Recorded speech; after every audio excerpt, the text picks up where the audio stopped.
In the worldwide classic Romeo and Juliet, Shakespeare wrote the now famous line, "What's in a name?" spoken by Juliet in regards to being in love with Romeo, the son of a rival family. Juliet ponders, "What's in a name?" How which we call a rose by any other word would smell as sweet. It's a great quote, correctly asserting that a person's character isn't encapsulated simply by their name. But 400 plus years later, with advancements in the psychology field of study, we know that a name can tell us about a person. Maybe not the person who has the name, but rather the person who made the name. With that, I want to talk about Delores Cummings. Delores Cummings is the name George Yared, aka Gorgeous George, gave to a Facebook account he created and used. The purpose of this Facebook account was to interact with George's own account in a ruse to convince other Facebook users that a woman was interested in George, and to have someone commenting on his post, which seemed to get very little interaction otherwise. Gigi admits this himself in a phone call with all-star goon Phyllis. What Gigi doesn't expand on in the call is the Dolores account interacted with George in a very sexual nature, which I think will prove to be an important facet to all this. So on the surface, Delores Cummings seems like a random name. But is it?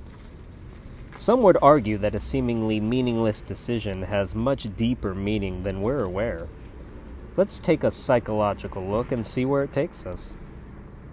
Dolores is of Spanish origin, originally spelled D-O-L-O-R-E-S. It's the plural form of dolor, meaning sorrow or pain. I think that itself exemplifies George well enough. I have nothing.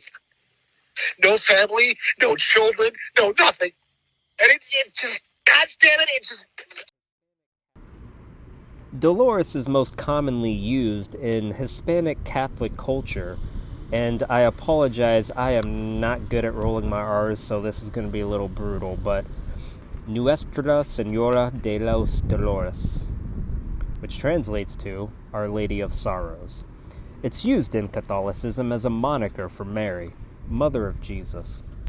Mary, of course, is a central figure in Christianity, representing the joys and burdens of motherhood.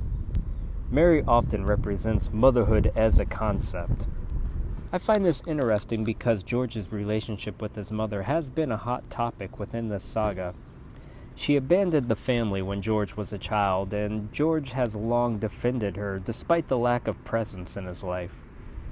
When George is questioned about his mother, he does seem to get very defensive, and you can hear in his voice the desperation to have a connection with her. The other side of this coin is just as interesting. Dolores is the titular character of the novel Lolita. Many of you are likely aware of this novel in some capacity. It involves a man who starts dating a woman and becomes infatuated with the woman's underage daughter. The novel has long been credited with sparking a generation of pedophiles.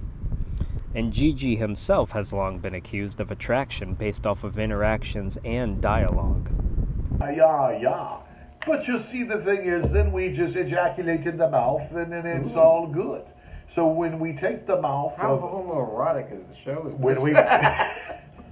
When we take the mouth of the little girl, or the woman with the big bosoms, we ejaculate. I like her already. We ejaculate in her mouth, and she goes yum yum, and I say, "You call me here and my tum tum." So, you heard it.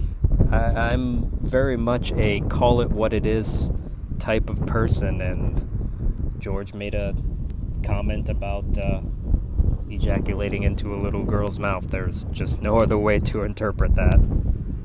This next clip is from the famous Sucks series, and it's something that always kind of bothered me, but it's very under the radar. I'll play it here. For you ladies out there, let you all know that I wear briefs, and that's what it boils down to. So it's Hanes my way. So this clip with Wendy Pace, which has so many quotable lines in it, it starts off with George talking about what underwear he wears, with a little girl standing right behind him, which was always just very unsettling to me. I just found it so interesting that we're seeing so much consistency between this research and some of the long-standing criticism of George's moral character. And now the last name, Cummings. So there's an obvious guess here. The first half of that name is pornographic slang, I'm sure we're all familiar with. But alternatively, Cummings is of Scottish origin from the name Cumin. It means bent or crooked.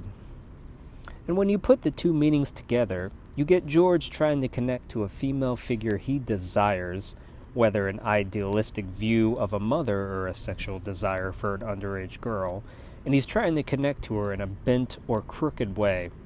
I do feel that George talking to himself on Facebook definitely fits this description. And his conflicting viewpoint of women, the contrast of the motherly figure versus sexualization, is most exemplified in a psychological concept called the Madonna whore syndrome, which will be a topic of a later day. Shout out to Hamish for the suggestion. So while it may seem like Gigi picked the name at random, it does appear to say so much about himself. Just another thought of the day. This has been Dr. Amir. I appreciate you watching, and I hope you have a great day.